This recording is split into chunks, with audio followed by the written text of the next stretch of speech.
جتنے لوگ آپ بیٹھے ہیں اتنے لوگ اٹھ کے کسی دنیا دار کے ڈیرے پہ چلے جائیں اور اس سے وہ مانگیں جس کا دینا اس کے لیے مشکل نہ ہو اور دینے سے کوئی خاص فرق بھی نہ پڑتا ہو، تو وہ اتنے لوگوں کو خالی موڑے گا؟ وہ کہے گا ڈیرہ داری کی شان کے خلاف ہے کہ اتنے لوگ میرے در پہ آ جائیں اور میں ان کو خالی موڑ دوں، ڈیرہ دار ہو صحیح، تو وہ کبھی خالی نہیں موڑے گا۔ تو جب ایک بندہ نہیں موڑتا تو رب کیسے موڑتا؟ اور پھر اس نے خود ہی کہا مجھ سے مانگو، خود کہا، بلایا، دروازے پہ چوکھٹ پہ کھڑا کیا، تو پھر اب کہے گا واپس چلے جاؤ، یہ کریم تو نہیں کرتے۔ اللہ اکبر۔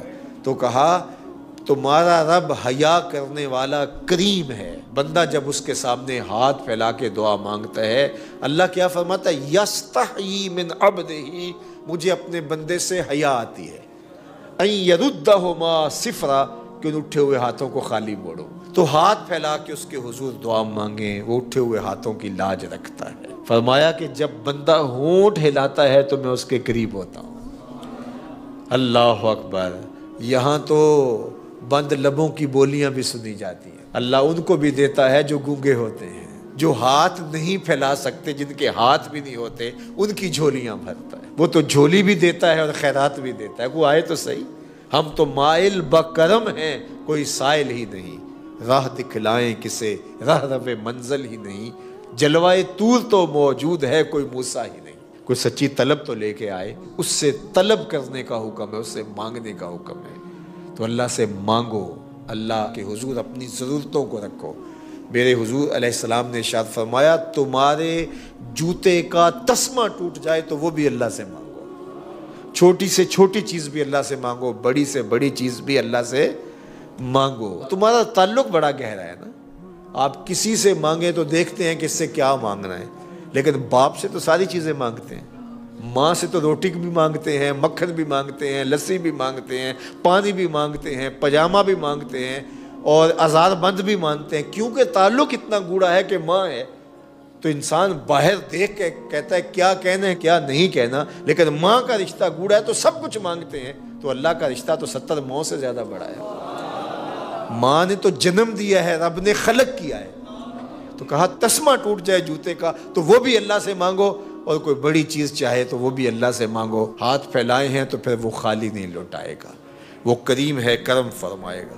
تو فرمایا اجیب دعوت الداع اذا دعان، میں مانگنے والے کی پکار کو سنتا ہوں، اس کا جواب دیتا ہوں، اجیب، میں جواب دیتا ہوں، اذا دعان، جب بھی وہ مانگتا ہے۔ بعض لوگوں نے کہا کہ اس وقت نہ مانگو، اس وقت مانگو، اللہ سے جب مرضی مانگو۔ دنیا داروں سے مانگنا ہو تو وقت متعین کرنا پڑتا ہے۔ اس وقت تو صاحب سوئے ہوئے ہوں گے، آپ جا کے دستک دی تو موڈ آف ہوگا، تو ہم چندہ بھی مسجد کے لیے مانگیں تو وہ بھی نہیں دیں گے، حالانکہ ان کا ہی فائدہ ہے، ان کا بھلا ہے۔ اس وقت تو آج کل آخری تاریخیں چل رہی ہیں مہینے کی، تو ان دنوں کے اندر نہیں مانگنا ہے۔ یہ وقت ان کا فیملی کے ساتھ بیٹھنے کا ہے، اس وقت جو ہے وہ ان کے پاس نہیں جانا ہے، ان سے نہیں مانگنا ہے۔ پھر جس سے مانگنا ہو اس کی زبان میں مانگنا پڑتا ہے۔ اللہ سے جب مرضی مانگو، دن کو مانگو، رات کو مانگو، لا تاخذہ سنۃ ولا نوم، نیند تو نیند رہی، اونگ بھی نہیں آتی اس سے۔ تو جب بھی مانگو گے، اذا دعان، جب بھی مانگو گے، جہاں بھی مانگنا ہے مانگ لو، نماز کے اندر مانگ لو، اہدنا الصراط المستقیم، تشہد میں بیٹھے ہو اس وقت مانگ لو، ربنا اغفر لی ولوالدی، سلام پھیرا ہے پھر ہاتھ پھیلا کے کھڑے ہو جاؤ، ربنا آتنا فی الدنیا حسنۃ وفی الآخرۃ حسنہ۔ نماز سے پہلے مانگا، نماز کے اندر مانگا، تشہد میں مانگا، سلام پھیرا پھر مانگا، پھر کھڑے ہوئے پھر مانگا، پھر بیٹھے پھر مانگا۔ اللہ اکبر، مانگتے رہو، وہ جھولیاں بھرتا رہے گا، اس کے خزانوں میں کمی، پوری کائنات اس سے جو مانگا جا سکتا ہے وہ مانگ لے اور اللہ اس کو عطا کر دے۔ اس کے خزانے میں اتنی کمی بھی واقع نہیں ہوتی۔ 7 سمندروں میں کوئی سوئی کو بگوئے تو اس کے نکے کے ساتھ تھوڑا سا پانی جو لگ کے آتا ہے، اس سے سمندر میں کوئی کمی واقع ہوئی؟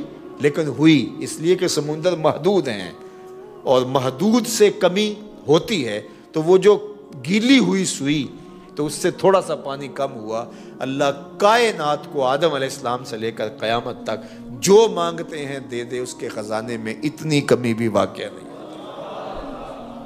تو کہا مانگو مجھ سے، ہمارے دیہاتی کلچر کے اندر بوڑھے لوگ بچوں کو شوکیا گالیاں دیتے ہیں اور لوگ بھی اس پہ ہنس رہے ہوتے ہیں کہ یہ گالی دے رہے ہیں. گالی آپ مزاح سے دے رہے ہوں، آپ شوق سے دے رہے ہوں، غصے سے دے رہے ہوں، یا کسی کی اہانت کرتے ہوئے کسی کو تکلیف پہنچانے کے لیے اذیت کے طور پہ اس کو گالی دے رہے ہوں، ہر صورت کے اندر گالی کی اجازت نہیں دی گئی. سباب المسلم فسوق وقتالہ کفر، مسلمان کو گالی دینا فسق ہے اور اس کو قتل کرنا کفر ہے. تو ہمارے دین نے ہمیں گالی گلوچ سے منع کیا ہے. اللہ کے محبوب علیہ السلام نے ارشاد فرمایا المستبان شیطانان، جب دو لوگ آپس میں لڑ پڑتے ہیں اور ایک دوسرے کو گالیاں دینے لگ جاتے ہیں تو فرمایا کہ یہ ایک دوسرے کو جو گالیاں دے رہے ہیں یہ شیطان ہیں. ابن حبان کی روایت ہے. اللہ اکبر. تو اتنی سختی فرمائی گئی اور ہماری بات ہی گالی سے شروع ہوتی ہے. دیہاتی کلچر کے اندر تو اس کو کچھ سمجھا ہی نہیں جاتا اور کچھ لوگوں کا تقیہ کلام گالی سے ہوتا ہے اور وہ اس کو اپنا فن قرار دے رہے ہوتے ہیں اور وہ کہتے ہیں کہ میں بہادر ہوں، گالی کے بغیر بولتا ہی نہیں. تو یہ کمال نہیں ہے. مسلمان تو کون ہے؟ المسلم من سلم المسلمون من لسانہ و یدہ. مسلمان کی تعریف یہ کی گئی ہے کہ جس کی زبان سے اور جس کے ہاتھ سے دوسرے مسلمان محفوظ رہیں. کیسے؟ کہ وہ ان کی تکریم بجا لاتا ہو. ایسے نہیں ہے کہ اس کے شر سے بچنے کے لیے آپ اس کی تکریم کریں اور پھر وہ آپ پر رعایت کر جائے اور آپ کو گالی نہ دے.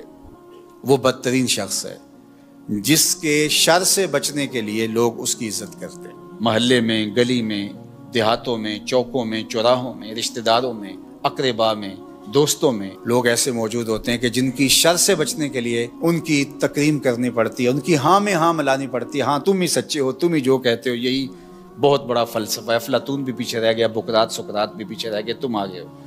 اس کی تائید کرنی پڑتی ہے، اس کی تصویب کرنی پڑتی ہے کہ جو تم کہہ رہے ہو یہی درست ہے، یہی عقل و بینش اور دانش کا منبع و مصدر ہے اور سارا نور یہاں سے پھوٹتا ہے. کہ اگر اس کی بات سے اختلاف کیا تو وہ گالی گلوچ پہ اتر آئے گا، برا بھلا کہے گا. بلکہ ممبر و محراب کے آج جو ذمہ داران ہیں ان کی ہاں سے ہاں ملانی پڑتی ہے. اگر نہ ملائیں گے تو وہ آپ کو کافر قرار دے دیں گے، وہ دار اسلام سے خارج قرار دے دیں گے آپ کو. تو کوئی بھی شخص ہو، ممبر و محراب کا شخص ہو یا وہ گلی محلے کوچے کا آوارہ گرد ہو یا وہ قوت نافذہ رکھنے والا حاکم شہر ہو یا وہ کسی عالی منصب پہ بیٹھا ہوا ہو، جب حکمرانوں کی عزت اس لیے کی جا رہی ہو کہ اگر نہ کی عزت، ان کی ہاں میں ہاں نہ ملائی تو یہ مشق ستم بنا دیں گے، جبر و جور کا بازار گرم کر دیں گے، تو وہ بدترین حکمران ہوں گے. تو مسلمان گالی دے کر کے کسی کو تکلیف پہنچا کے اپنے اعمال برباد کر بیٹھتا ہے.